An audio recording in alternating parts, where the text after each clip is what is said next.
Previously on Back to the Story. Invaders from foreign lands, what do you seek? You seek knowledge. Knowledge I can provide. But first you must break. And its head list tilts to gesture towards the large lightning javelin impaling its body. Hello? Hey. Hey. Back. The DM is back. Everything shut down. It was the weirdest thing. Did you bump the button? I turned it off. You ready? Okay. We come back to the story here as you've delved into the storm, followed the serpent tail down to meet Ur'Satha itself, and after releasing one of its bindings, it opens its mouth, revealing the interior and promising the knowledge you seek. What do you do? So, I said this during the break, but can I insight check the enormous ancient serpent? You can try. Yeah, go for it. 16. That's a 12. It doesn't have any eyes to read, and it doesn't make a whole lot of emotional facial expressions. It's a serpent, so it's hard to really get a read on what its intentions are. Its voice seems steady as it was before, but that's all you can really gather. I'm mostly distracted by the enormous fangs that are twice my size. I'm just trying to read the situation. We need to be eaten, or is it fucking with us? Alright, I start swimming forward. Yeah, so do I. Then. Ditto. Paul will continue to grip his hammer. I don't know about you guys, I don't trust going into a serpent god-like being's mouth, so Paul's going to be a little on edge here, kind of looking around like, you guys serious right now? Are we really doing this? Ball's not the only one on edge. Yeah, Vesper's definitely sitting there in the water going, okay, if it is messing with us and is lying outright, we're straight up just going to be eaten and the world will end. So she's kind of weighing that for a moment. Why don't I go in first? I can talk to you across planes, even if it's something like that. That's a great idea. Great. Don't fuck up if I die. And I go in to the snake. Felix, as you swim forward past the massive fangs and into the interior itself, you can see down into the depths, though it's very dark. That yellow light isn't present in here. It's cold. But other than that, you don't initially notice any difference once you're inside. It's fucking cold in here, but otherwise... I start swimming forward. I'll keep ahead of them, I don't know, however long they gave me to try and give my heads up if all of a sudden it's death. Okay. Go back! Go back! Am I understanding that everyone's going in, but Felix is going ahead? Is that what's happening? I don't want to do. Right, so Felix dies first when we realize this was all just a ploy to eat us. Take Vesper's hand and start swimming towards it. She makes a show of mostly having to be dragged, but we'll go along. I don't really like Felix going first, and me not being at the front of everything under the circumstances, so I'm trying to catch up with him. Okay. So as y'all swim in with Felix and Ellory sort of leading, you go in and see what you would expect, the interior of a massive serpent. You can see it shifts and winds and turns, and along the way you start to see things, pieces of rock, some galvanized, look like pieces of the ship, other ruins of different architecture. You see a few weapons inside, kind of impaled into the interior of the creature, as you go further and further in. After about 100 or 200 feet, and you see something glinting in the distance. Swimming towards it in the depths of this creature, you see half sunken in this thick mucus that coalesces toward the bottom of this interior, a pyramid-like structure tilted to the side, multi-leveled, like the hanging gardens, and seemingly made out of some precious material, gold-like. You see at the top there's a door with the top of the pyramid made to look like the head of a serpent, columns holding it up, carved to look like the fangs of a snake. I will relay what I see as I fight back vomit from the thought of swimming in thick mucus. Yeah, I'm definitely catching up to Felix. Well, that looks promising. I was going to ask if any of the weapons we passed look ornate or like some way. Most of the ones you see look rusted, old, torn. There's one javelin that seems to be intact, impaled into the side. So Felix and Ellory, you kind of are able to reach this half-sunken pyramid first, getting a closer look as the rest of you begins to come into sight. Felix and Ellory, you see this pyramid, wide steps leading up, symbols of serpent, the fang columns, as well as slitted eyes carved along the steps leading up. And beneath the roof that's made to look like a serpent's head, there's a door made of sort of like a Celtic knot, but of serpents. And in the center, there's a hole. Does it look like we can fit in the hole, or is it like a small hole? It's about maybe 10 inches in diameter, enough to fit an arm in. I will just look to Ellory. Can I check for traps? You can make an investigation. I'm so good at this. So good at it, you guys. That is a straight 3. Feeling around, you don't notice any traps. Should not be reading the chat right now. I kind of look at Felix. Well, I'm supposed to be losing an eye, not a hand. I think maybe we should wait for Vesper just in case. Really? You want Captain Buzzkill to be here before you stick your arm in there? Do we want this to take 20 minutes while we argue over whether or not it's a good idea? I stick my arm in the hole. Okay. Ellory, sticking your arm in the hole, you reach in and the hole is empty, and you go wrist deep, elbow deep, and you go nearly shoulder deep until you can feel something. You feel 3 levers or cords of some sort that you might be able to pull. There's a left one, a middle one, and a right one.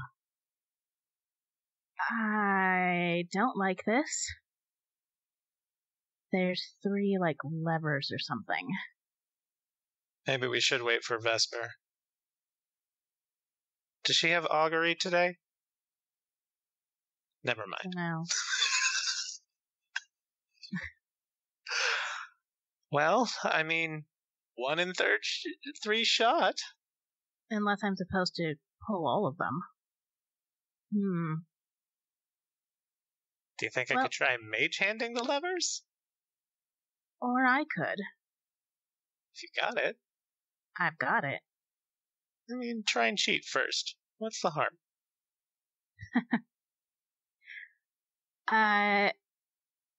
So I'm going to pull my arm back out and cast Mage Hand. Maybe step back a bit, just in case. Let's both step back a bit. Sounds good. I'm sure the others are probably catching up by now anyway. So I step back a bit, or swim back a bit. 20 feet. Not my full range, but... and I will send my little mage hand in to pull the left lever. Backing up a bit, and at this point, you see the rest of the group swimming up the steps, catching up. You cast the mage hand and push it towards the hole, and as it goes inside, it dissipates. Well, fuck. Guess it's not gonna let me cheat. Okay. I will swim back up to it. Hey, Vesper. Can you be ready to heal me if this thing, bites my arm off? Sure, Ellory. I would be happy to heal you if your arm gets bitten off. Thanks. And I will reach my arm back in. Okay. Nearly up to your shoulder, past the elbow.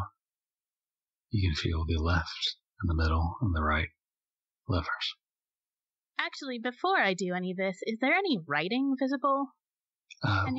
Looking around, you can see pictures drawn of serpents, of eyes. You don't see any words, though. You notice all the eyes are slitted, like a viper. So is it just serpents? Anything like... Make an investigation check. Now that I'm here, can I help her? Or she helps me or something? I don't know. You want to roll a separate check, or? I'll just roll. I got a pretty good investigation, so. Let's do separate checks just in case. I'm just rolling real good tonight. I'm gonna use luck, because that wasn't a great roll. It's gotta be better than a 4. That's the same I do number. have inspiration. 13. I rolled 2 6s. Ellory, you just see the serpent imagery and eyes. 13, Amson, you notice the serpents only have one eye. But that's all you'll get with 13. Which eye is missing? Or is it like Cyclops? The left is missing. Okay, I'll say that all the left ones are missing. And then I'll also ask, which is the one that Fultameri lost? The left. Now, if there were 2 levers, I would say that would make it an obvious choice. However... But there are 3. Also, do we pull the one that's missing, or do we pull the one that's there? That's the other thought. So it's not really a 50-50 shot, even if there were only 2. Pull the middle one. No reason. I just think it's, the only one that's not in the 50-50. I go for my first impulse and pull the left one. Okay. You reach your hand in, past the wrist, past the elbow, up to near your shoulder. As you're reaching in, you find the left lever, more of a cord. You can feel it taut. You pull it that way, and as you yank on it, you're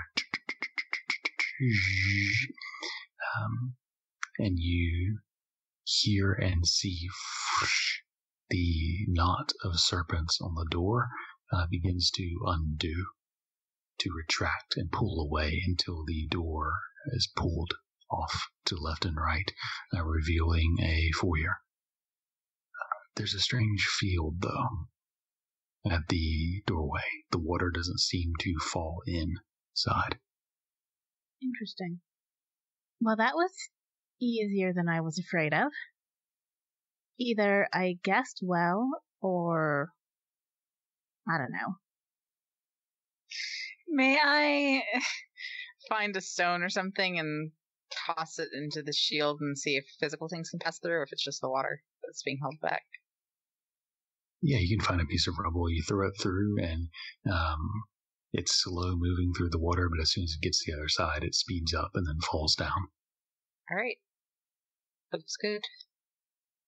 So, I will make my way through. pushing into this foyer, there's this chamber, and as you move through, the water seems to be pulled off of you. Your hair completely dry, your clothes completely dry, and it's not warm in here, but just the absence of the cold water brings a certain warmth. And as you move in, there's this opening, and you find yourself at the top of stairs that circle around a ramp.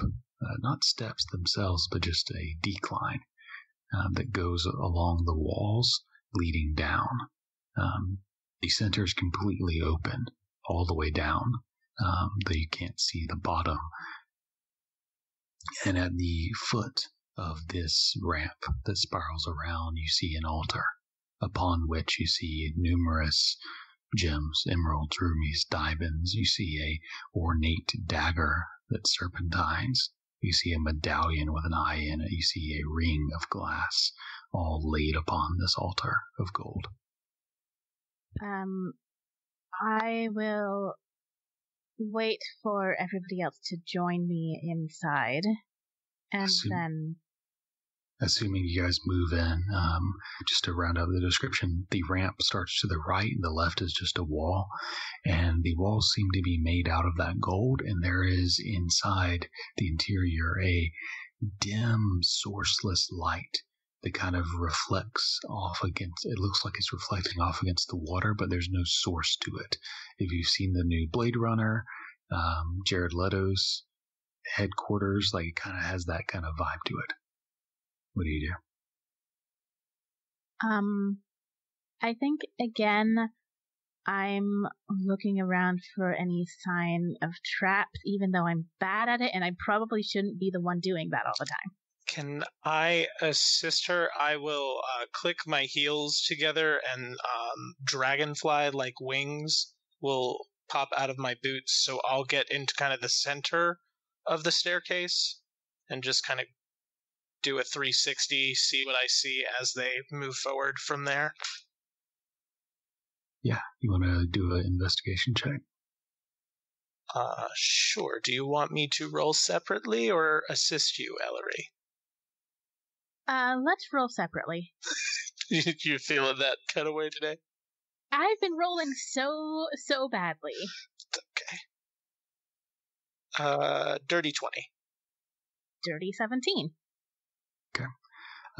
Ellory, looking around for traps, you don't notice any wires or any mechanisms. The interior is actually pretty blank. You just have the slightly angled walls, the ramp that leads in a spiral, no guardrails all the way down.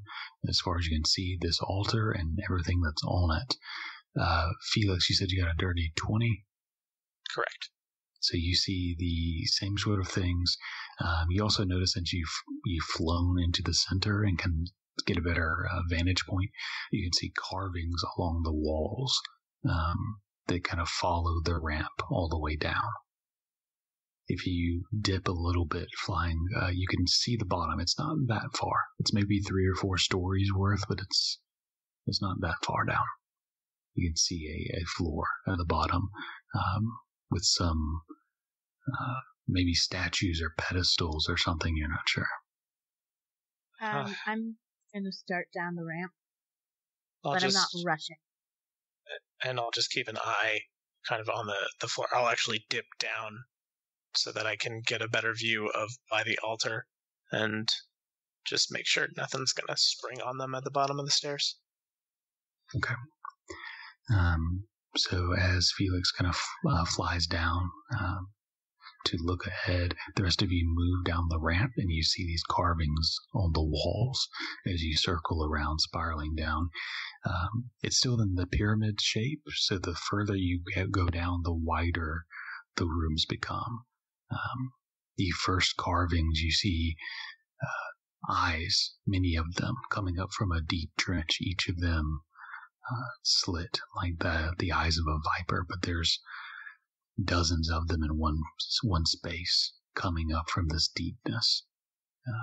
The next wall, you see Volta Mary, her hair holding the javelin, 2 eyes, crashing her ship, lost at sea, and the eyes come up from the deep to meet her.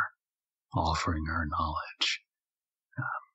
The next wall, Voltimeri removes her left eye and presents it to the deep eyes in exchange for the knowledge. And the next wall, you see Voltimeri reeling in pain as a serpent slithers out of her left eye socket. The next eye, you see Voltimeri and Ur'Satha, you presume the viper, in conflict fighting. You see the serpent pinned with javelins all through its body. It looks like maybe there were 8, but several of them on the carving seem to have been broken. The last wall, as you come down to the bottom, you see the serpent is freed, all the javelins broken and removed, and you see Ur'Satha coming up from the depths of the ocean. As you guys are all moving down, seeing these drawings, Felix, you get to the bottom first, and you see a large room. It's maybe 90 feet by 90 feet, and with blank golden walls and floors. 3 things of note. You see, 1, a large doorway, similarly knotted with snakes to form this sort of Celtic knot. The doorway is circular, and in the center is a large eye with a viper slit. That's on one wall to the north. In the center of the room, you see a grid of 9 squares. And you see there are 8 squares in place. Each of these squares has a pedestal attached to them with this different shape upon the top. You hesitate to say sculpture. It's not really of any particular image, but a strange 3-dimensional symbol on each of them. Each one different, and upon the walls you see similar symbols and various patterns. And we'll say, as Felix, you're inspecting all this, that's at that point that the rest of the scales kind of make it down to that same room. What do you do? I am immediately going to go and inspect these pedestals first. You see, again, the pedestals are in a grid where it looks like 9 pedestals could fit, but there's only 8 there. Judging them, it looks like they could be shifted with one of the blank spaces. Okay, in real life, I love this kind of puzzle. I don't think Ellory does. So I'm, and each pedestal has a distinct shape. Yes, there are 8 different pedestals in the 9th free space. Okay. So I'm not gonna move anything yet, but then I'm gonna go take a look at the walls. Okay. And the rest of you, are you guys doing similar? What are you guys doing? I would want to go to the altar and figure out if there's any, and I don't want to touch anything on it, but I don't know, instructions, a big book of the damned that we can figure out what's going on. So the altar with all the stuff on it was at the top of the stairs. On this bottom room, there's no altar. There's the door, the pedestals, and then some symbols on the wall and the ramp leading up. Ew. I definitely want to examine the wall and see if there's any kind of reason for these different patterns of the symbols. Yeah, I wanted to look for any correlation between the 8 pedestals and the empty space and anything else that's going on in the room. The carvings that we saw on the wall, did they seem continuous, or were there separate panels? A little bit of both. They clearly led into the next panel, but it was sort of separate. There was one on each wall. 6. But those of you that are investigating the walls, trying to coordinate the pedestals, give me investigation checks. Ball, Felix, are you guys doing anything different? No, I think Ball would assist with that unless Ellory wanted something different. 18. 19. 16. Okay.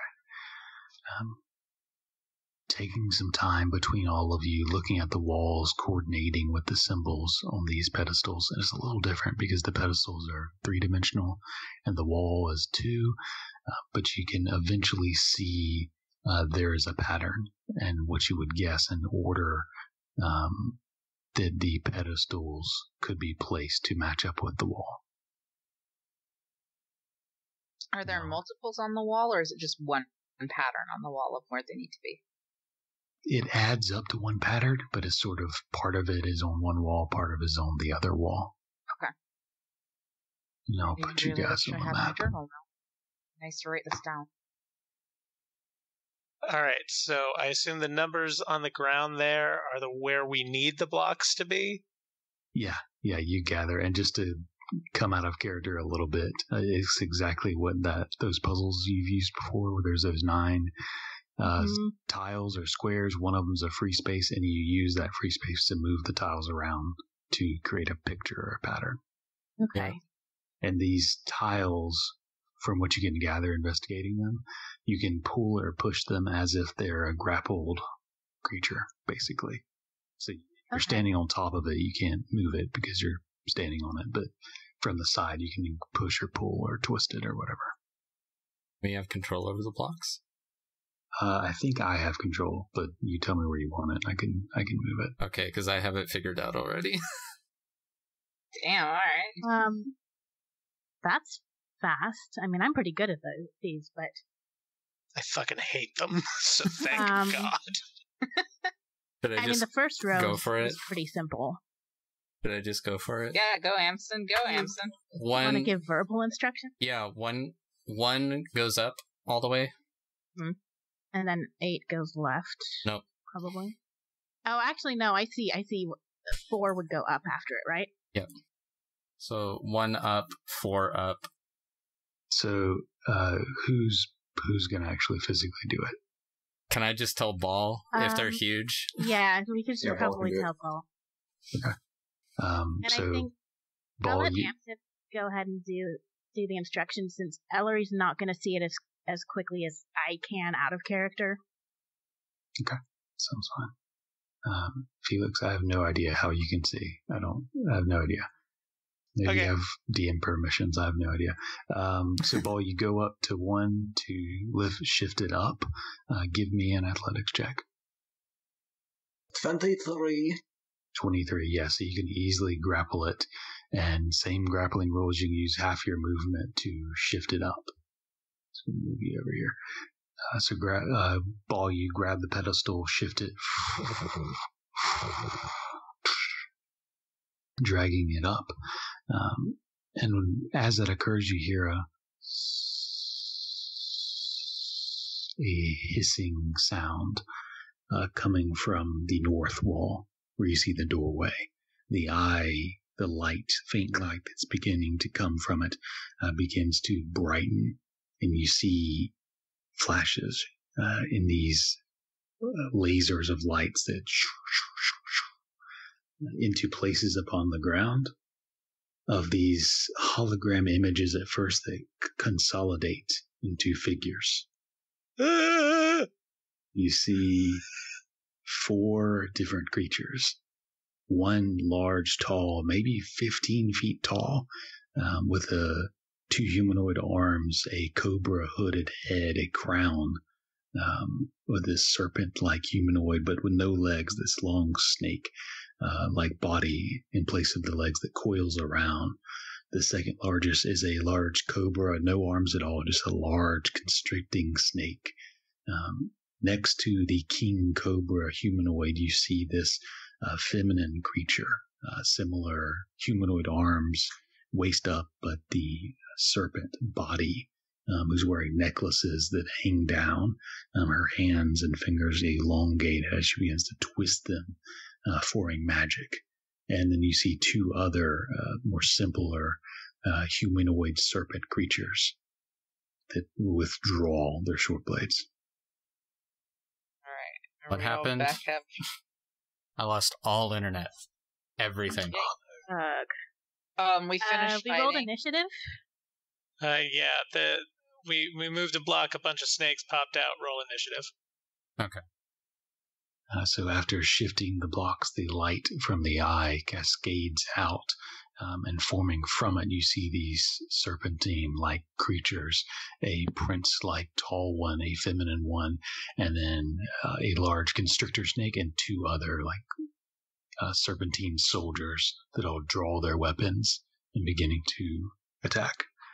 Felix, you are floating above the pedestals with your boots of dragon wings. What do you do? I am going to take out my little quill and very quickly paint some symbols in the air and a swirly pink 20-foot cube, which should get Cobra, Prince Guy, and the lady all need to make wisdom saving throws from Hypnotic Pattern. The prince rolled a 16, the queen a 18, and then the constrictor snake a 12. The queen saves. The other two do not. Okay. So they are incapacitated and their speed is 0. Okay.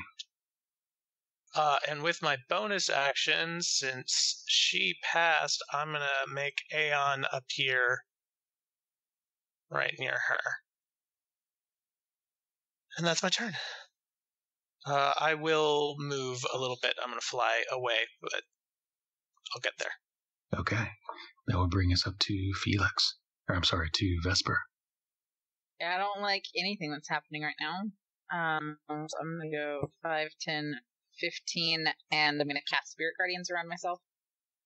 And I think that's all I can really do for this turn. So I'm just going to draw my rapier and prepare myself.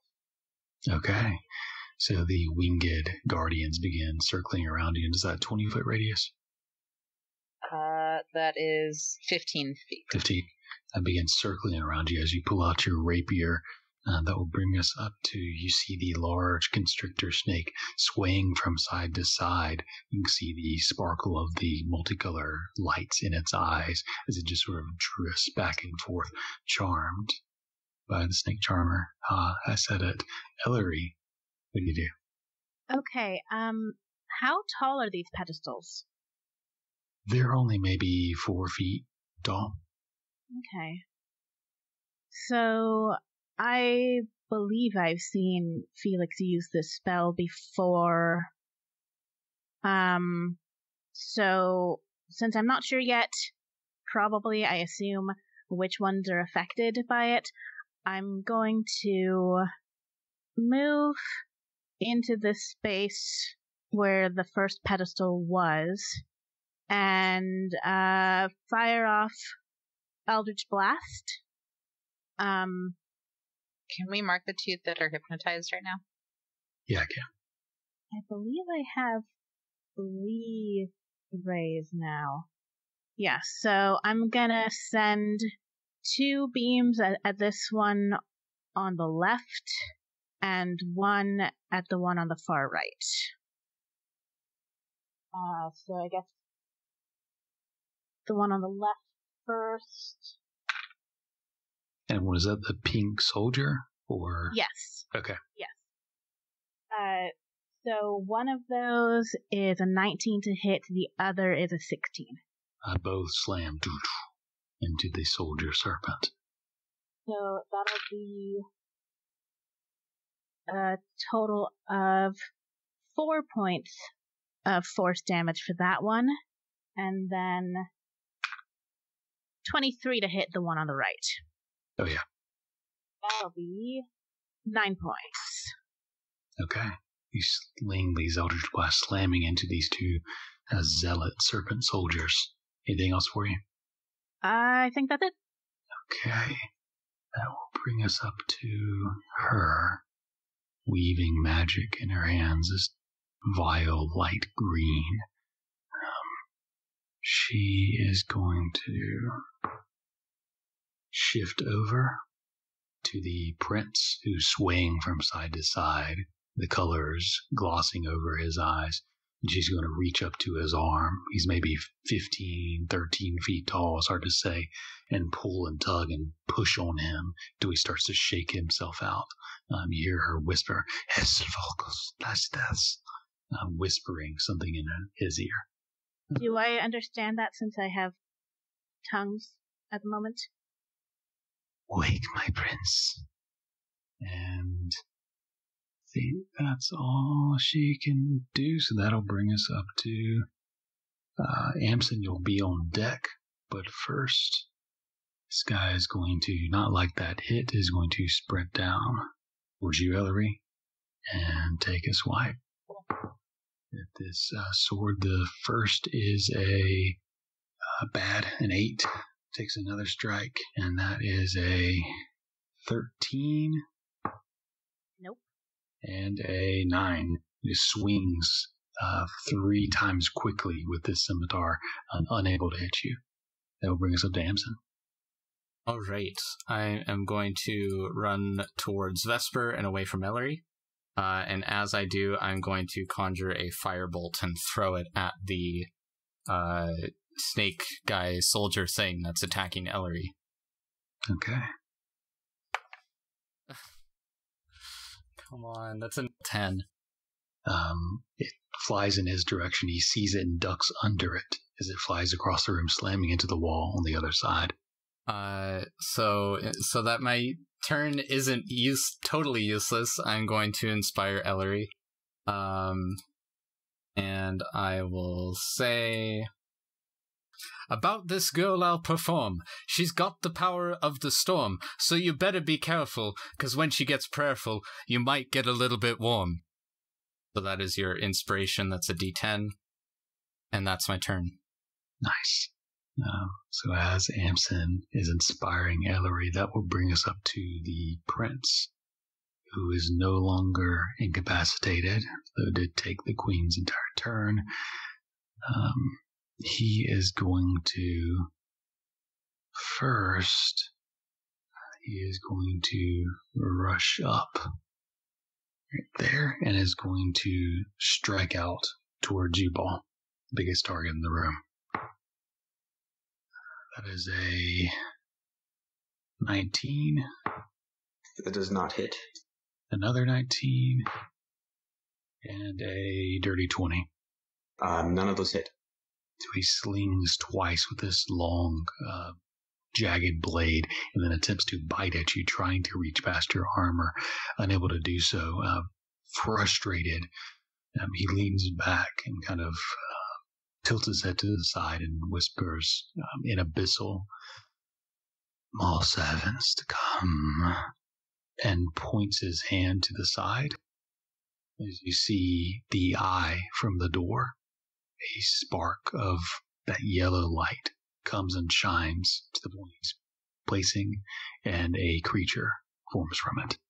And that will bring us, Ball, you're on deck, but first, this creature's going to go. This one is going to fire at Felix with its bow. That is actually decent. A 21 to hit, Felix. That'll hit.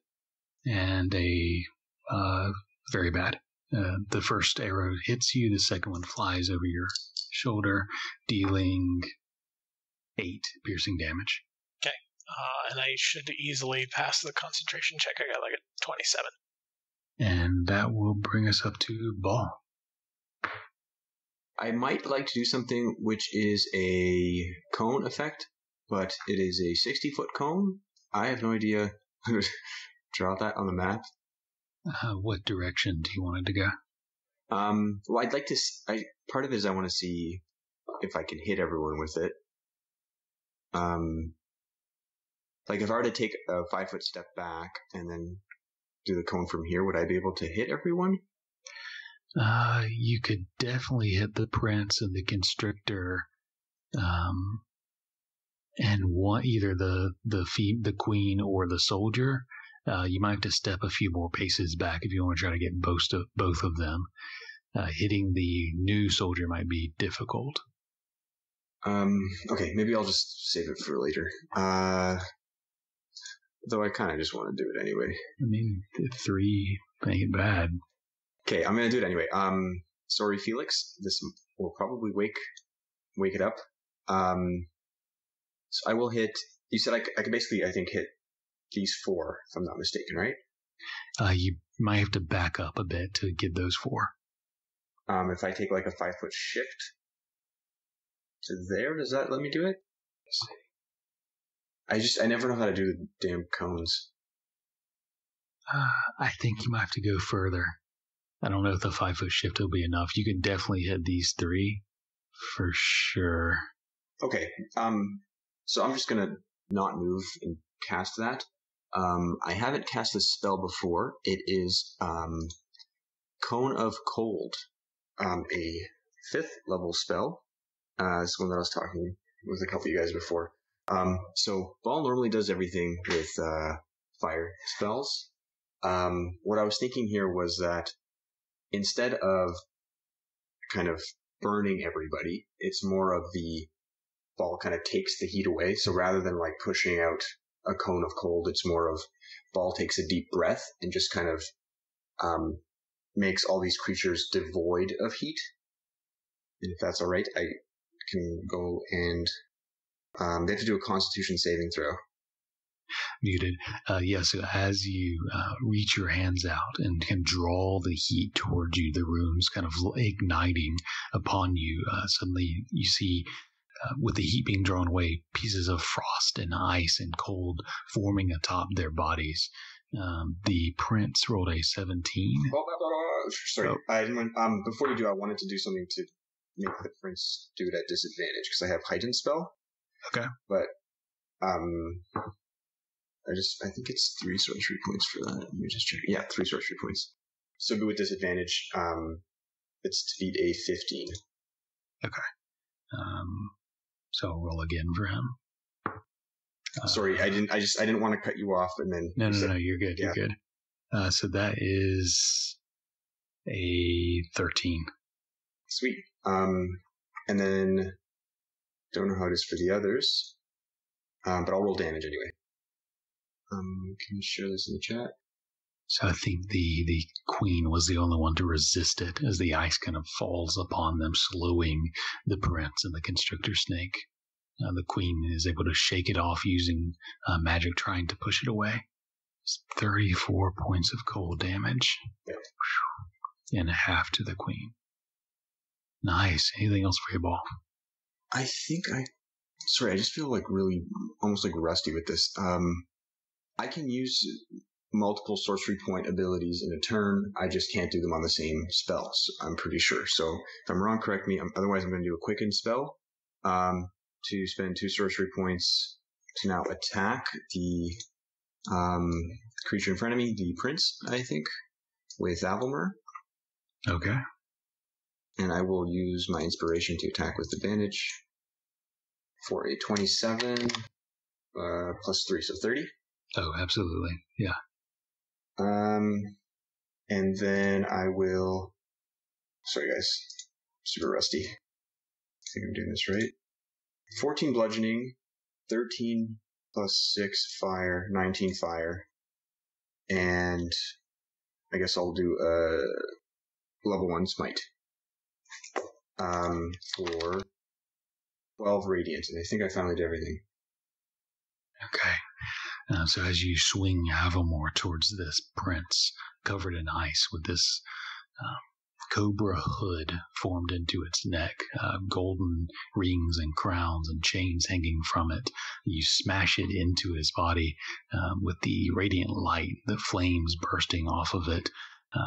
It's a hardy creature, but he's starting to already look pretty rough. Anything else for you, Ball? That'll be it. Okay. And the constrictor is no longer hypnotized. And with that, at the end of your turn, the prince is going to use a legendary action to hiss in abyssal. What are you waiting for? Strike them down. And directs the serpents to move. Move up to you. This one is going to move up to Ellory. And this one will shift there. She's going to shift as well. And that will bring us back up to Felix. All right. So Felix, with his bonus action, is going to very quickly move Aeon over to the prince. 5, 10, 15. Get to there. Annoyed that it can't chase the queen. I'm going to do intelligence overload versus the prince, so he has to make an intelligence saving throw. And this is magic, correct? Yeah. Okay. So that is... It is not a spell, but it is magic. Okay. That is a 19. He will make it, so it does nothing. And I am just going to fly. Let's see if I can swing wide enough. I don't know his reach. 5, 10, 15. And then that. I pass within 10 feet a lot of him, but that should get me in without being 5 feet. I'm going to try and float so I'm head level with it, trying to distract it from Ellory. Did you come within 10 feet of the prince or the constrictor snake? Constrictor snake. It is going to try to take a bite at you. It does have reach enough for that. Not great. That's a 10. That will miss. Snaps at you as you fly by quickly. Anything else for you? That's my whole turn. All right. That'll bring us up to Vesper, guardian circling around you. All right, so with my action, I'm going to pull out my healer's kit, and I'm going to heal myself up, because I have been looking rough in the boat ride. And I'll roll that in a minute. With my bonus action, I'm going to cast Spiritual Weapon, and I'm going to cast it on the other side of the prince, right here. And then try and hit him. That's a 20... Oh, plus the 24, so I probably don't need it. Wow. Brain, 29. Yeah. Yeah. Stupid. Which is 8 force damage. Okay. You're slinging into him. And then with my movement, I'm gonna start inching. I'm gonna 5, 10, 15, and just get all of them in the circle so they'll start their turns there.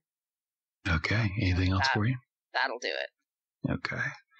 Just gotta that will bring us up to this guy. The soldier who was just summoned in front of Ball is now in the Guardians, starting his turn. That is a wisdom save? Yes. That is bad. 6. Okay. The Guardians circling around, cutting into them with their wings. Is 16 radiant damage. Slicing into his back. He's wearing nearly no armor, just trying to dodge and cannot. And then he is going to strike Ball, or attempt to. Not bad. That is a dirty 20. Not bad, not good enough. Just gonna try one more time, and again, just striking against Ball. Can't get through the armor, and is going to leave Ball and shift 5 foot towards Vesper. That will be its turn.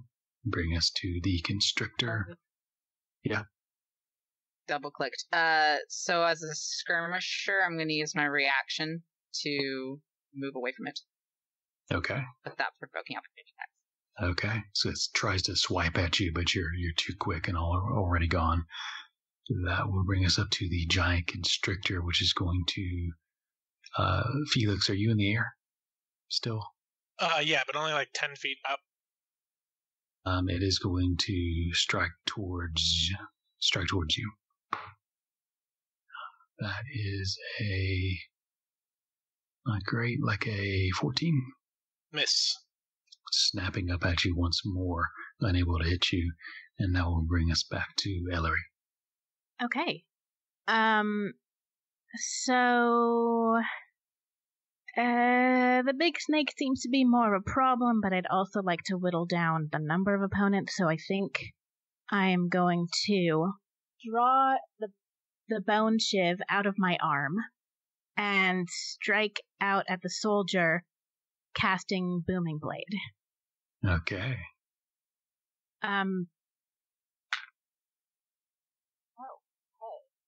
That is 27 to hit. Yeah, that's gonna hit. And since this is my first time casting this, when I strike, there's sort of a not a lightning type of energy, but this sort of deep blue aura of energy around the shiv, and as I strike, it kind of ripples out over the creature and sort of transfers from the blade to it. Okay. One of those dice just fell off the table. So that is a total of, okay, so that's 5 points of piercing damage and additional 10 points of thunder damage. Okay. Into the creature, the energy reverberating through them, bluish, striking them back. Pretty hardy, but definitely showing wounds now. And then I'm going to 5-foot shift back. Okay. If that's it for you, that will bring us to the queen. Wisdom save. Wisdom save at the top of her round. That is a 19. Okay, so half would be 7 points of damage because I rolled a 14. Okay. As the Guardians strike into her, and she's going to look around, deciding what to do. And she is going to look at you, whispering, hissing something. Ellory, I'm not sure if you pick it up in the battle, but she says, pesky creature. And she's going to point her hand towards you, and you need to make a, I think it's charisma save. Which of us? You, Vesper. Oh boy, my best stat. You are blessed. I am blessed, and that was a really good roll. That, my friend, is a 23. Okay.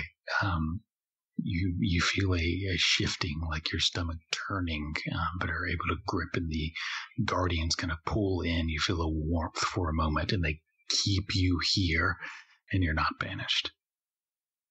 But she is going to get the hell out of there. And she'll get there. And that will bring us up to this soldier down here, who's going to continue to come after Ellory. And when it moves, it's going to take,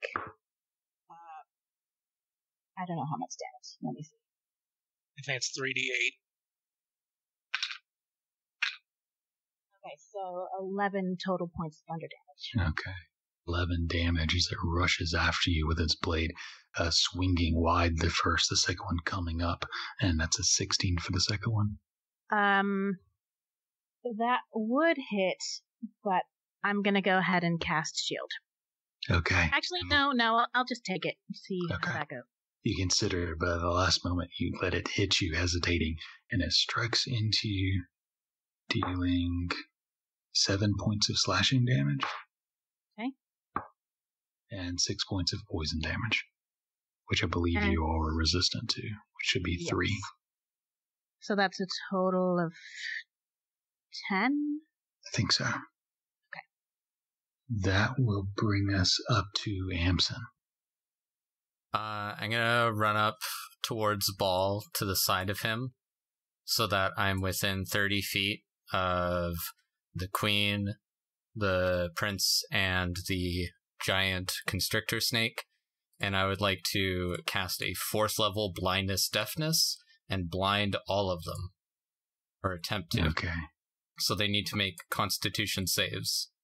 And that was the queen, the prince, and the 3 other ones? The 3 big ones. Okay. So the queen is you say Constitution? Yes. Is a 16. She just saves. The prince is a natural 18 plus some change. Gosh. And the constrictor... I'm going to use portent. It's 6. I want one to work. Yes. Yeah, okay. So he fails. So that one's blinded. Okay. So I'll put a little blind boy on him. Can't see. So the giant constrictor snake that's snapping up into the air towards Felix suddenly recoils a bit before continuing to attack blindly. What else for you, Amson? Well, I'll move a couple squares back again, but that'll be my turn. And Vesper, that brings us up to the prince. At the start of his turn, a wisdom save, which is a 17. So that'll save, it's 16, so half to 8. Okay. You notice some of his wounds as he starts his turn heal up a bit as well. And he is going to not shift, so Ball, you could take an attack of opportunity if you wish, moving towards Vesper. I will. I have Warcaster, so I can do... Sorry, I have a cat on my screen. I can't see anything. Warcaster, so I'll do Booming Blade. Alright, so Booming Blade is the attack for 16 plus... so 20? That'll hit. Booming Blade would be total of... Wow. 15 bludgeoning, 1 fire, 6 thunder, and if he continues to move, 17 thunder. 15 bludgeoning, 1 fire, 6 thunder. Yes. For now. And then if he moves, you can keep that roll, I can reroll. Okay. So, you strike him in his back as he turns, slamming Avalmer into him. You can hear the cracking of bone beneath the scales as he slithers towards Vesper. The guardian circling around her, the wings slicing into him as he is going to attack Vesper. Is a 18. Mm-hmm. A 25. No, that one won't hit. And a 26. Yeah. Okay. So, well, you would have advantage on this one. It doesn't matter.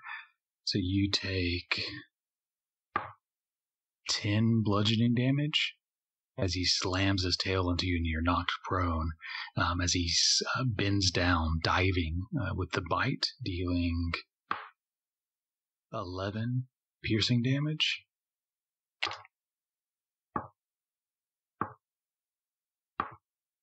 And 15 poison damage.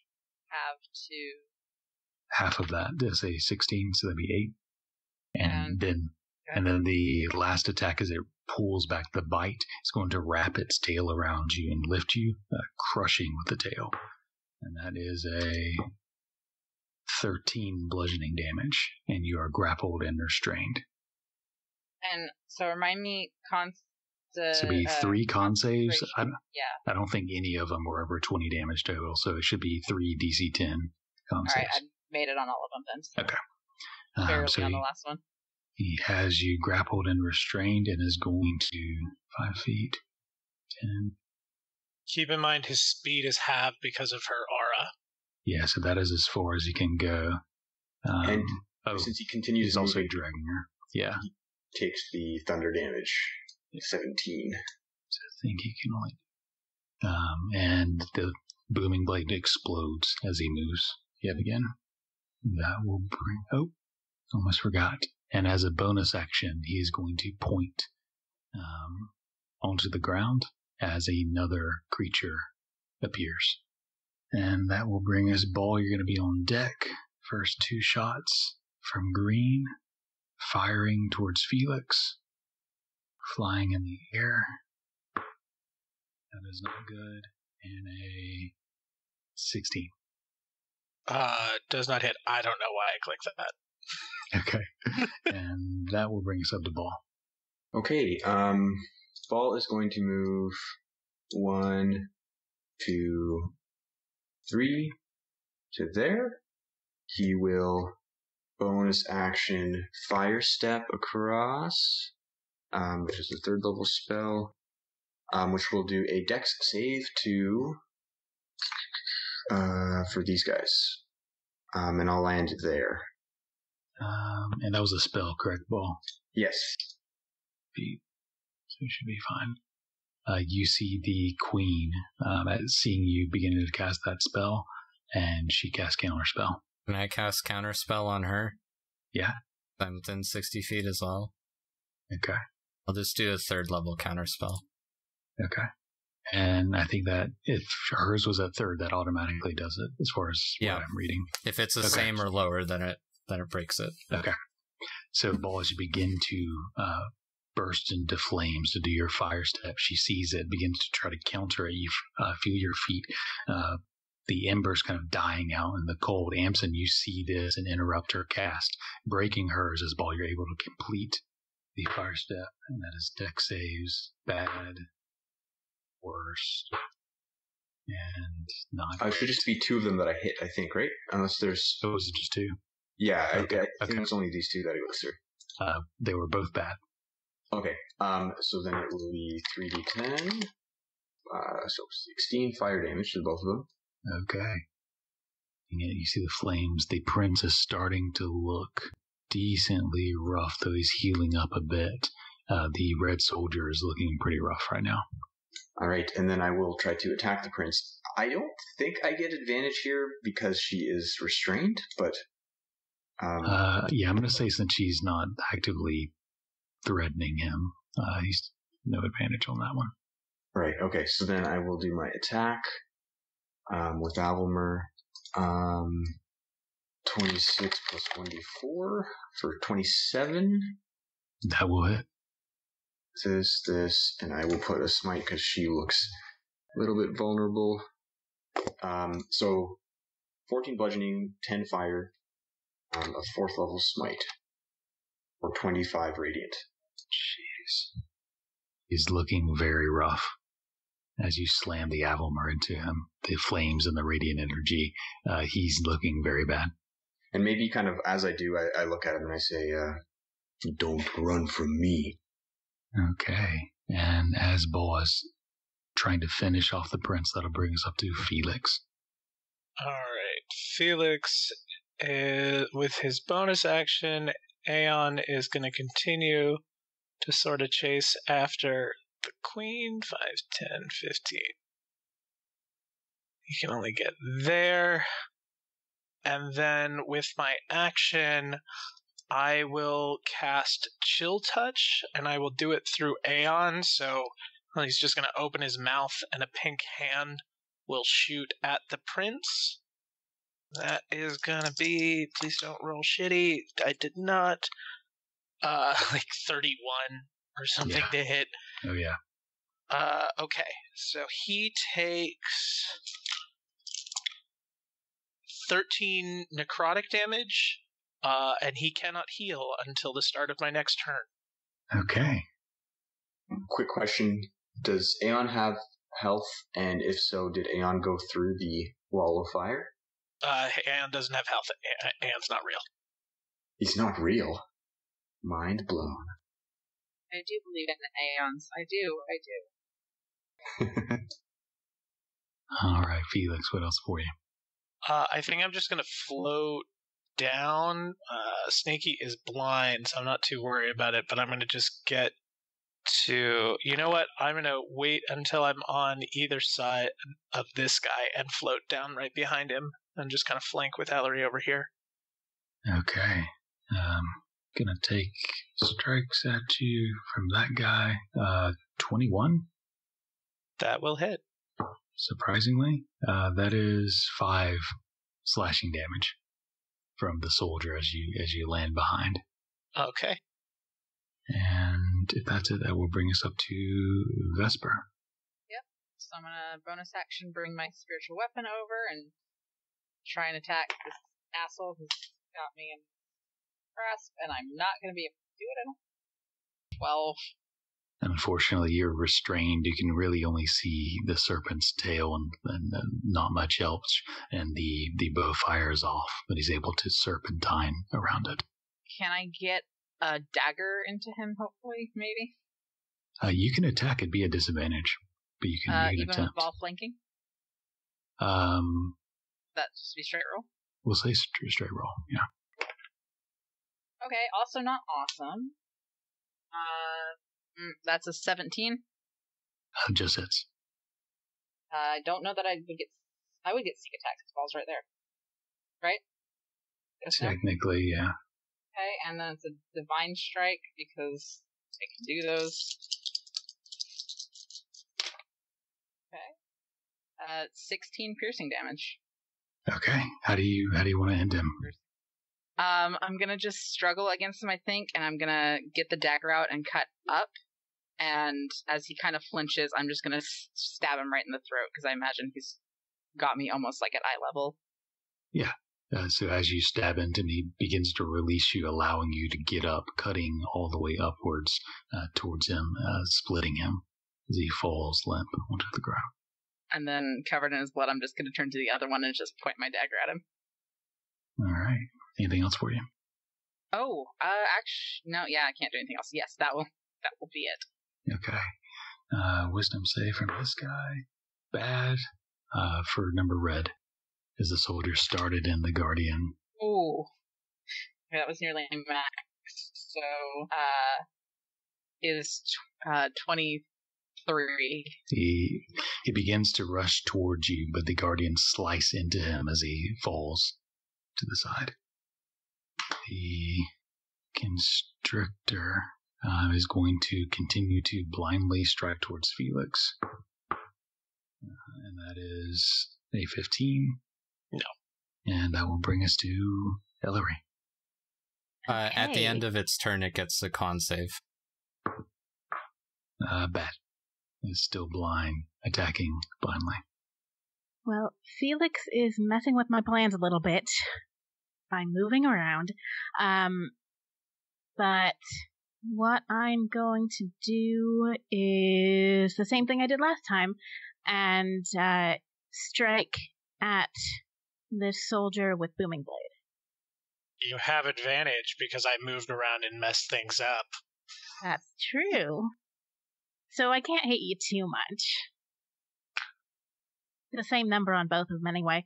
That is... Right, I get less on this, don't I? I mean, I think I was going to hit anyway. 22 to hit. Oh, yeah. Yeah.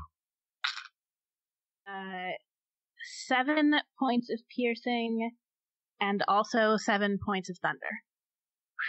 Okay. And striking. They're erupting. And then I will, again, 5-foot shift back.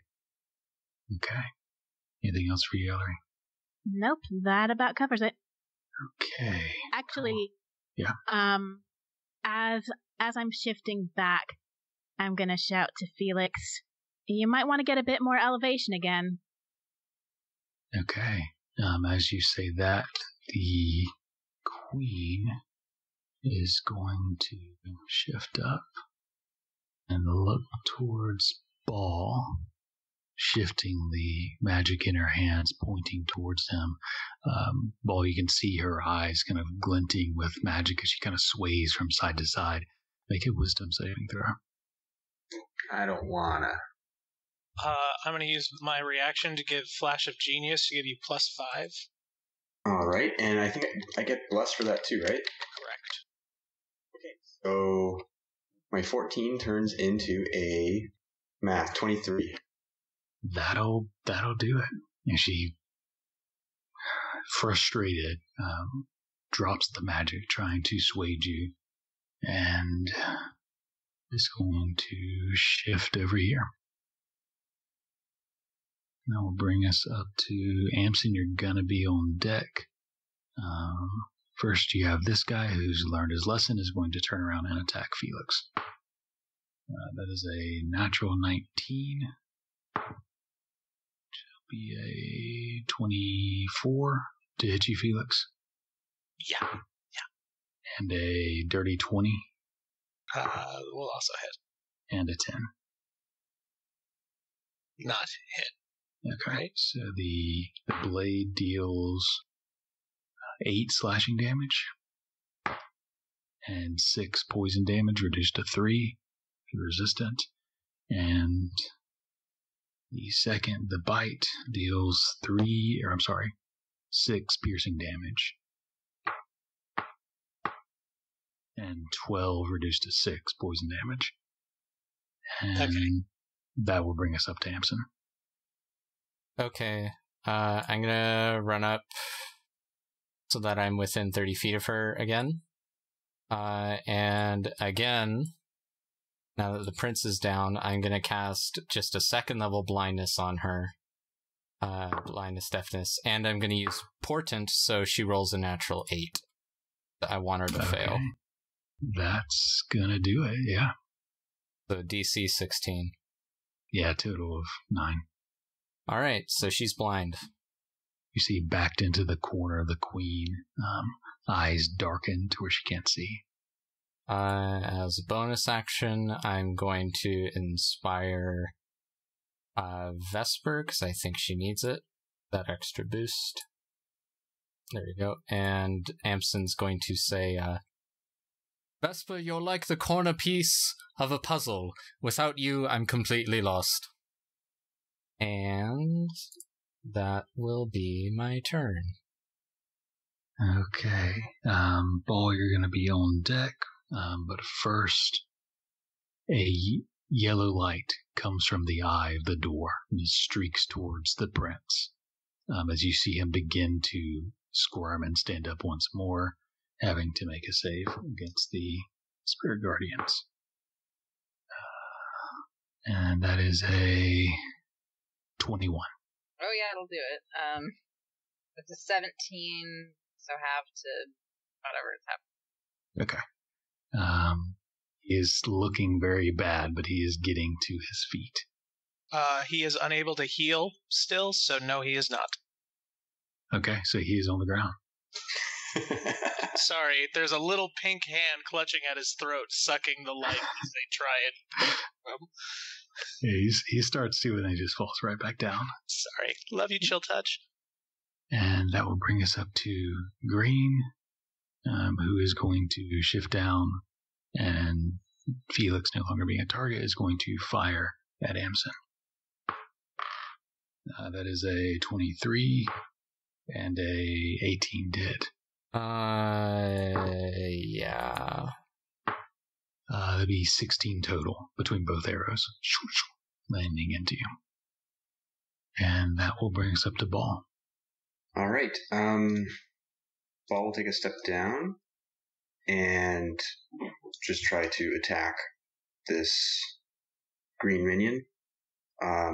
With that Albumer, it'll be Booming Blade. An 11 plus a 14. I don't know if that'll do it. That'll hit. Oh, okay. Albumer damage is 13 bludgeoning, 5 fire, and then Booming Blade is 8 thunder, and I will throw a level 1 smite into it for 18 radiant. You see this serpent archer who hadn't been hit suddenly looking very rough as Albumer smashes into him, struggling back up to his not feet. And then when I'm done that, I'm going to look back at the queen and start to make my way towards the queen. So I took a step, so to kind of go around here, I think I can basically end up about there. I can't really move much. And that'll be the end of my turn. Unless the archer guy would like to take an attack of opportunity. Not with his bow. He's not going to do it. All right. Well, that'll be the end of my turn. That will bring us up to Felix. All right. Felix does not actually have that much he could do against targets that are right next to him, so he's going to continue looking at Queenie over there and decide she needs to get a little bit closer to the action. So Aeon's mouth opens up and a weird tentacle shoots out as I cast Thorn Whip. That is a natural 1, so I am not going to hit her. She is blind, so you I do have advantage. Thank you. Better. Maybe some hashtag blessed. That is an 18 to hit. That'll hit. Alright, so she is pulled 10 feet as she takes 10 piercing damage towards Aeon. And then with my bonus action, I'm actually going to dismiss him because I need him over here. And I will, I guess, float up and hope I don't take a lot of hits. You know what? I'm just going to float, kind of go at an angle, get like 15 feet up this way, and just get out of Ellory's way. They both can take their attacks. Or I guess the blind one might not be able to, but... Oh, that is a 22 to hit. Yeah, they're rolling well. The soldier deals, well, bad on damage. That is 4 slashing damage. Okay. And 7 reduced to 3 poison damage. Okay. Felix isn't, super hot right now, but he's alive. And that will bring us up to Vesper, if that's it. Remind me, I can 5-foot shift diagonally, right? Yeah. I want to go. Okay. So the first thing I'm going to do is bonus action, bring the bow over here and attack this guy. An 18. That'll hit. Oof. For 5 force damage. But then I'm just going to 5-foot shift around him, and with my action, I'm going to So you can't cut his corner, but you That's what I was asking. Yeah, so you can't cut an enemy's corner. Okay, I'll just scoot up that way then. Okay. And then guiding bolt, Queenie. Okay. Advantage. She's blind. 17 plus 8. I'm sure hits. Yeah. I'm going to cast it. 15 radiant damage. Okay. And the next attack roll against her has advantage. That is all of my things. Okay. The bow slams into the serpent as you shift around, the guiding bolt of light slamming into her, her blind form now glowing, making her an easier target. Ellory, you're on deck, but first, the constrictor snake. Felix, how high are you in the air? About 15 feet. Okay, so you'd be able to reach for you. First time I think the constrictor snake might hit. Did you roll a disadvantage? I did not. He doesn't hit. He keeps snapping at you. Constrictor snake sucks. Now that brings us to Ellory. On save for snake. That is a 13. Nope. Ellory. Okay. Give me a second to make sure I've got the distances right. Okay, so I'm going to move first. And I'm going to run 30 feet to the left. And then I am going to drop a storm sphere, because I haven't used that in a while, down a little bit below that green soldier who's been shooting at everyone, which should catch both of the soldiers and the snake. But I think it should miss Felix if I drop it where... Yeah. Okay. Does it happen when you create it or when it starts their turn? I believe... When it appears, yeah. When it appears, yeah. So they have to make strength saving throws. Fail on the constrictor. And I should note that I'm doing this at 5th. Okay. Fail on the constrictor, a 17 on the green soldier with the bow. That makes it. And a 24. That makes it. For the other soldier. So just the constrictor. Okay. So, not bad. 13 points of bludgeoning damage. And then I'm gonna go ahead and send a bolt of lightning out from the center at the queen. Because I don't like her. You have inspiration Okay, if you need it. Yeah. How much is that? What size? D10. Okay. She's also blind, so you have advantage. Oh, that's definitely helpful. Oh, that's An definitely helpful. attack roll, we're blessed. Yeah, I don't All the think buffs. I need that with the advantage now, but that's going to be... Well, I'll just do it anyway for funsies. It hits. 28. Yeah, whatever. Yeah, it hits. Well, I wanted to roll it. I know. Roll damage. Okay, yeah, so that... I said I was rolling that at 5th level, right? Or did I cast this? Yes. Yeah. 10... 16 points of lightning damage. Okay.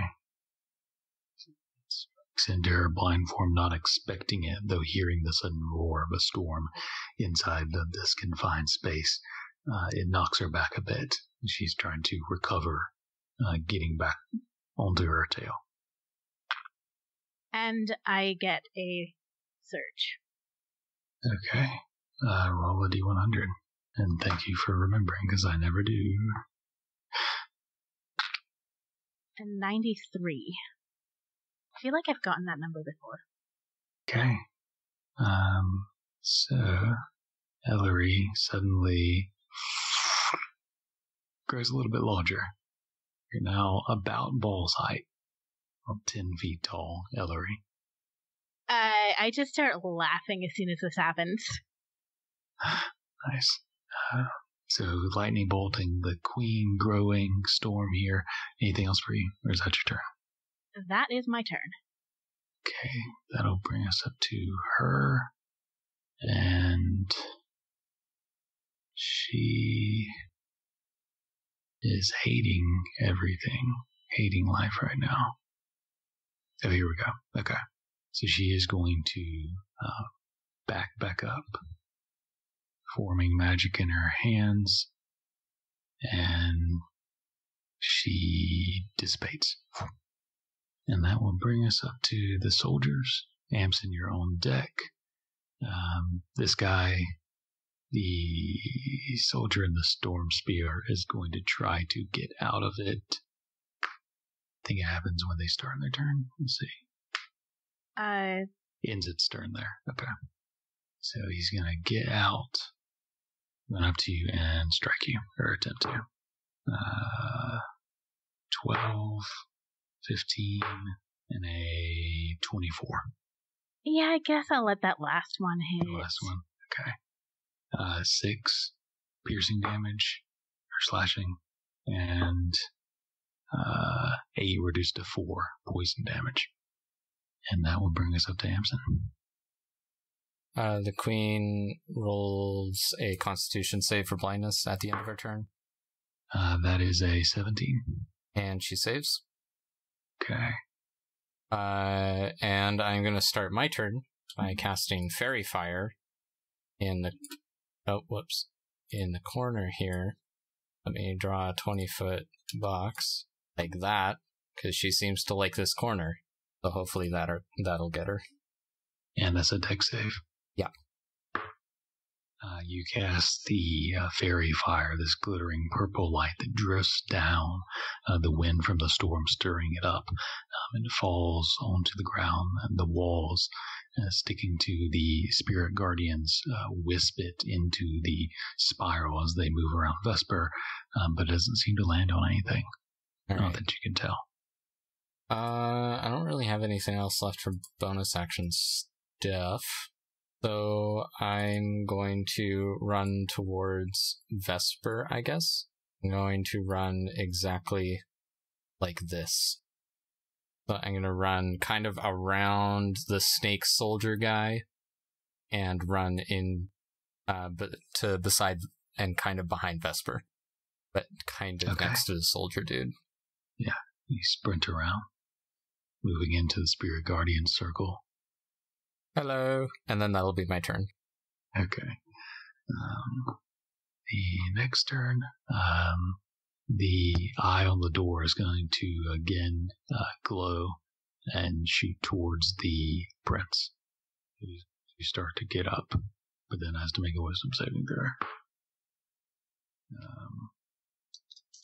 Which is a 12. No, sir. Really good damage. 18 radiant. And falls back down. Stay down. And bring us up to this soldier. Is going to try to get out. 15, 20. Half movement inside the sphere. As soon as he moves, he triggers Booming Blade for 14 damage. Okay, he's barely alive. He's not going to make it out of the sphere. So with his last bow strike, he's going to go for... he's going to shoot towards Felix, closest target. Natural 1. So he raises the bow, and as soon as the arrow releases, the storm just takes it, destroying the arrow. And that brings it to Ball. That's the end of its turn. Since it's still in the sphere, it needs to make a strength save. That is actually a 20, dirty 20. Yeah, nothing happens then. Okay, he's clinging to life. I had a thought. So Fairy Fire just made me think of it because I was looking at it in the chat. I did have Guiding Bolt on her, so there is a mystical, dim, glittering light on the target. So she is invisible. Does that stay? The way the rules would interact there, she would still be invisible. We would know her position, I think, or because unless you take the hide action, we would know your position. So basically, we still know she's in that corner. On a hit, the next attack roll made against this target before the end of your next turn has advantage. Until the end of my next turn. It would cancel out one. Dim light glittering on the target until then. Yeah, it's one of those rules as written. It doesn't technically negate invisibility, even though it has a kind of. But I'm just wondering effect. If she didn't teleport somewhere, would we still? Oh. Let me look. Would it kind of almost be like a little bit of a Fairy Fire type thing? I'm going to say, yeah, it gives you a rough indication of where she is. I'm going to ping in a general direction, somewhere there. Okay. And so that will bring us up to Ball. Okay, so knowing that, I don't know how accurate the somewhere there is, but I will use, I will burn 2 sorcery points to cast this as a bonus action. I just want to make sure it is actually 2 sorcery points. Yes, so 2 sorcery points. As a bonus action, I'm going to cast Fire Form, which doubles my speed, and while in this form, basically I can leave a trail of fire behind me. And then I'm just going to, road run or move everywhere. So doubling my move speed, plus using my action to dash, will give me 100 feet of movement. I'm here right now. I would turn into a little speck. That's the cat's marking the litter box, if you're wondering. Sorry. 1, 2, 3, 4, 5, 6, 7, 8, 9, 10, 11, 12, 13. 100 divided by 5 is 20, 14, 15, 16, 17, 18, 19, 20. And then I'll end up there. So I'll appear there. And wherever I've made the red line, also that one guy here should get an attack of opportunity if you would like. And then wherever I've made the red line, there is a trail of fire behind me. And is that deck save against fire? I don't think it says, but I think that would make sense. Okay. It should be, I assume there should be some kind of save for this, but right now it just says they take 1d10 fire damage. Okay, we'll roll that. 8 fire damage. Okay. And I'm curious if Ball senses, if Ball has run into anything.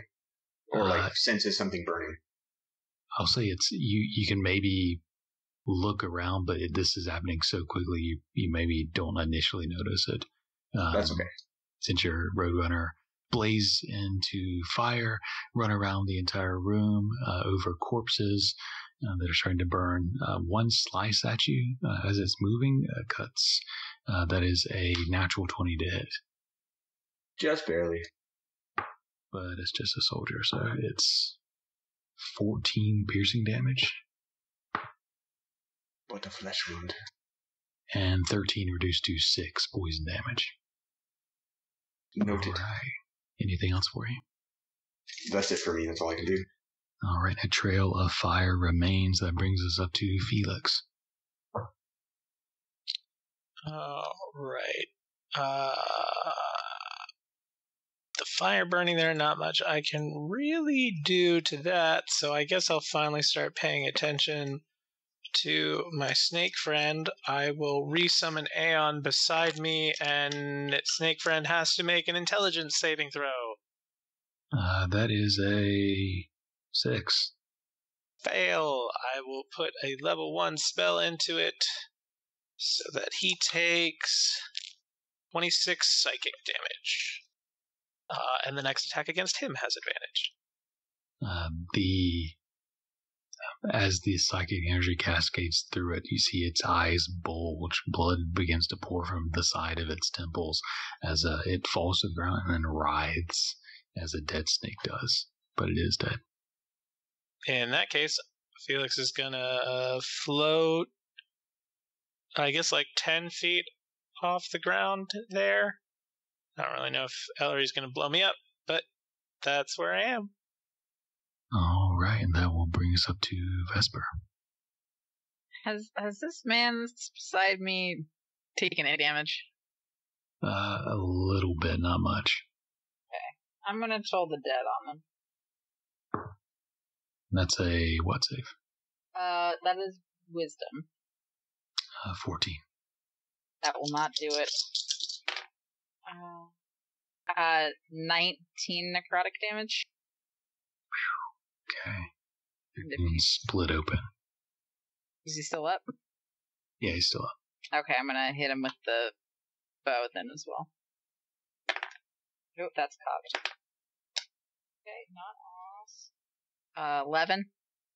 That'll miss. Okay.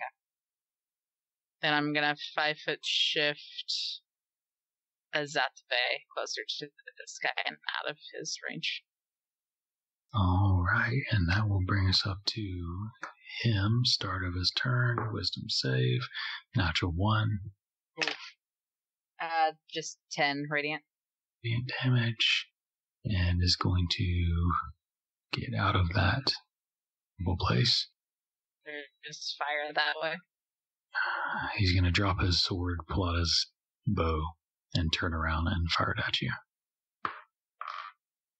Bad. It's a 3, but that is a dirty 20. Yeah.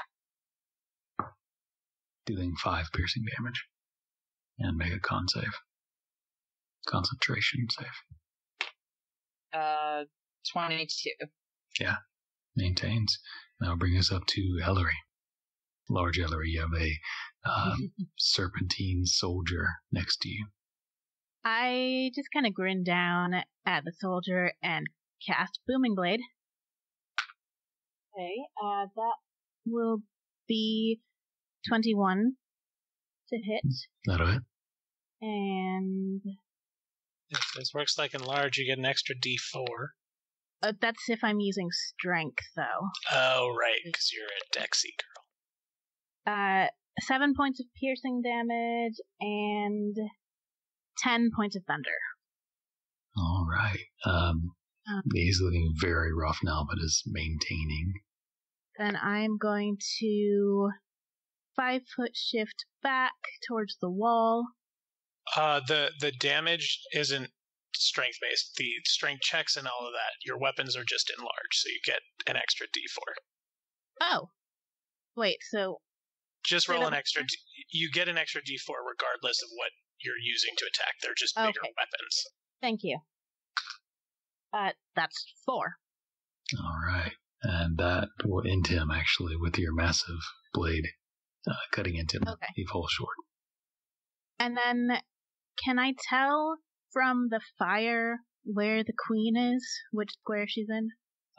Roughly around here. Roughly around there. Yeah. I mean, there's things showing where she is, but she's also invisible, so you're going to have to kind of guess. Well, I guess I will pick a square here and send a lightning bolt, hopefully at her. Is that an attack roll or? Yes. So straight roll. It's a natural one. And it just hits. Which I believe. Well, would that give me a surge then?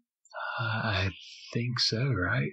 I wasn't sure since I'm not casting a spell now, but I feel like, more surges are better. So the lightning bolt strikes towards them, but the power flows faster than you were expecting, and it kind of just explodes into a web of lightning, maybe 10 or 15 feet in front of you, not getting close. The magical divine light in that area does fade away, but that means you make a D100. Let's see what happens. 58. 58. Okay. As the lightning kind of fades away, you notice beneath your feet, little bits of flames are left behind in your footsteps. The handle of your blade is kind of smoking up a bit. Seems like anything flammable near you will catch if you touch it. Okay.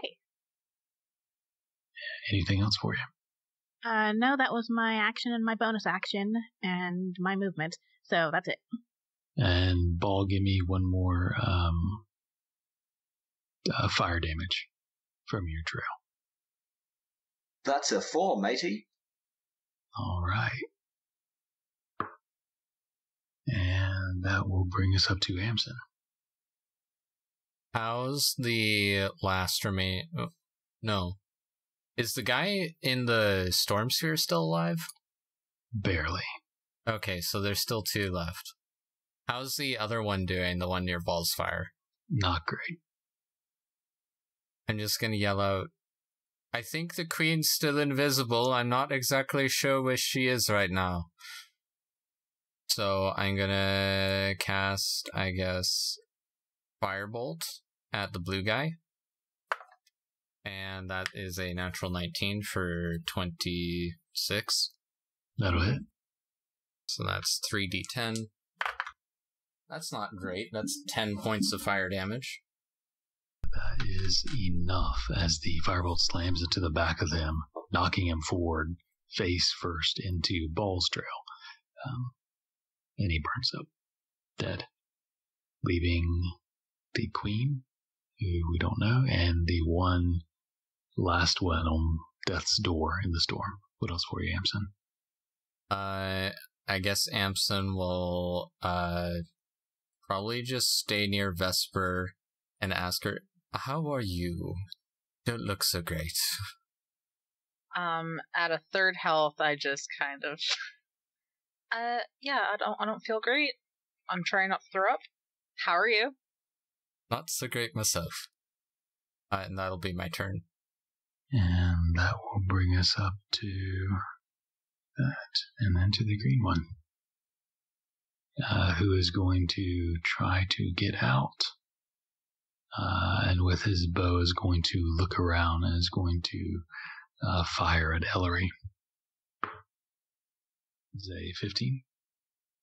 The arrow sails by. He's struggling to draw it back all the way as he's on death's door. He's going to fire one more. That one is a 22. Yeah. Dealing 6 piercing damage. Okay. And brings us to... feel good at this point, but I'm still on my feet. That brings us up to Ball. Any sense of where where she might be? The divine light that was hanging around her presence is no longer viewable at all. You could search for her, otherwise you'd have to guess. Okay, I think Ball will survey the room. Is this the staircase in the bottom left corner, the way we came in? Yeah. And that's the only obvious entrance and exit here? Yeah, there's the ramp, that staircase, and then there's also a door at the top of the room. Sorry, okay, so there is a door at the top of the room, there's a staircase, and where's this ramp? The ramp is the staircase at the bottom left. Got it, okay. Alright, so Ball is assuming that, if she's going to get away, she might get away that way. Ball won't be able to move there that fast, so he is going to try some magic stuff to get there faster. The only thing I can do, this kind of sucks, I have to burn my 5th level spell to do Far Step, which is a bonus action, concentration up to 1 minute. I can teleport up to 60 feet to an unoccupied space I can see. On each of your turns before the spell ends, I can use a bonus action to teleport this way again. So, Ball will run 20, get a bump into Felix, but I'll run this way. My Felix 25. is fly. Oh, you're in the air? Okay, perfect. Yeah. So I get there, and then I will use my bonus action. Sorry, that's Felix, speak of the devil. To teleport 60 feet away, which gets me there, and then I will use my action to dash and basically get to the top of the staircase or top of the ramp and just kind of block the entrance. Okay. That's my action and bonus action. Okay, so running underneath Felix, teleporting, and blocking the exit. That will bring us up to Felix. Okay. I still have 2nd level, so you know what? I'm going to say fuck it and cast See Invisibility. Okay, so you cast See Invisibility. What does this look like when you cast this? He's going to dip his quill into his little pot of ink and scroll some ancient language symbol for sight on his temple, and his eyes will go pink. And I assume I'm going to have to chase this thing, so I'm going to start moving south as hopefully I can see her. So as you paint that symbol on your temple and your eyes go pink, the world suddenly has an overlay of pink, and you see a figure 10 feet from you, who's kind of looking up at Ellory, slowly slithering around. And she is literally right here.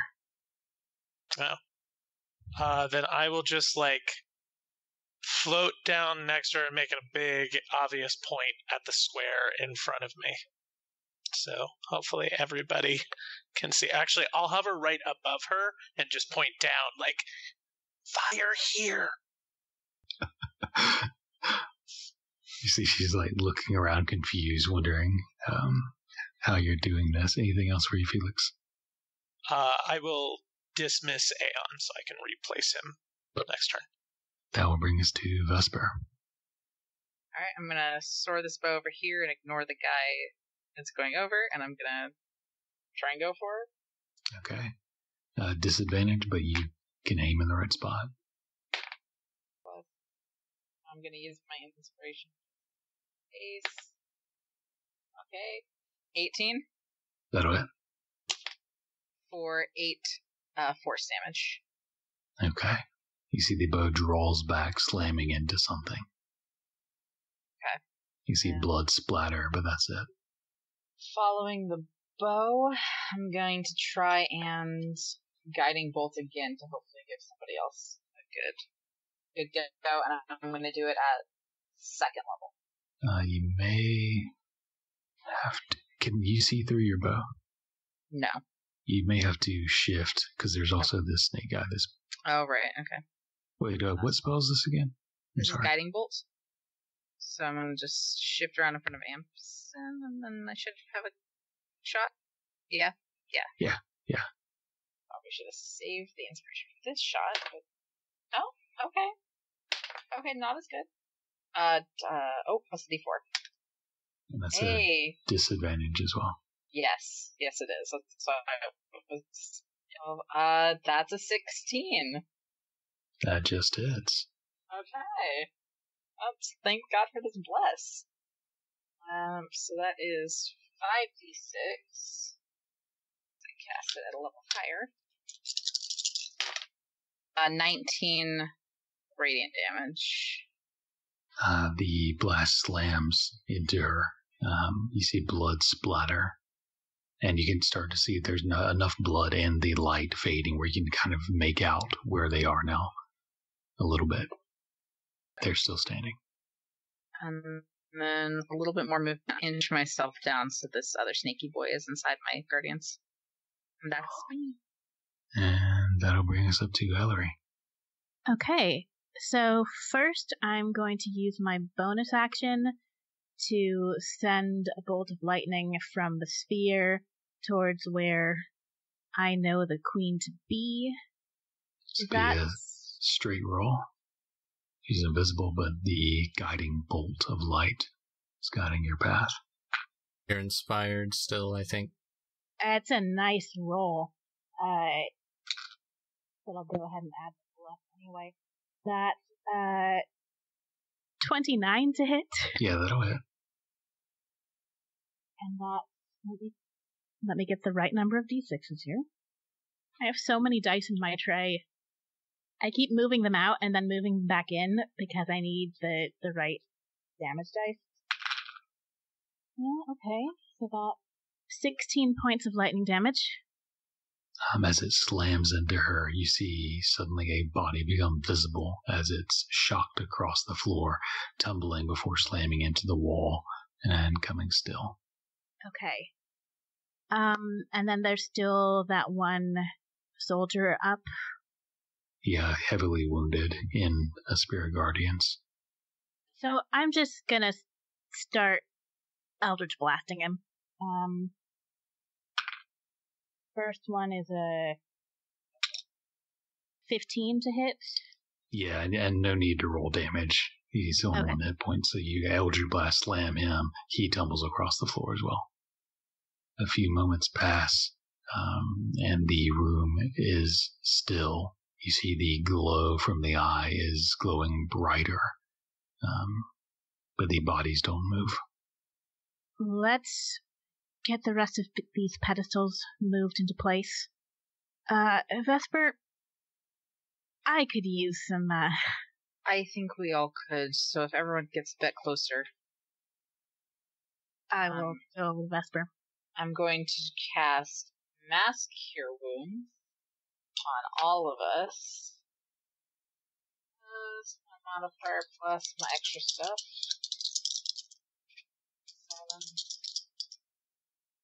11 plus 14. So 25 points of healing back to everybody. And as you guys heal up and prepare next steps with the pedestals, in this ancient temple of serpents and the glowing eye on the door, that's where we'll pick up next week. Thanks for listening to this episode of Back to the Story. If you liked what you heard, give us a subscription. We're available on SoundCloud, Spotify, iTunes, Google Play, YouTube, and more. If you'd like to contact us, you can tweet us at @back2_the_story. And if you can't fit it into 280 characters, you can always email us at thebonfirefables@gmail.com. For behind-the-scenes sneak peeks, memes, updates, and more, follow us on either Twitter or on our Tumblr, back-to-the-story.tumblr.com. Lastly, if you're in a generous mood, feel free to buy us a coffee at ko-fi.com/backtothestory. We'll see you next time in Norathil.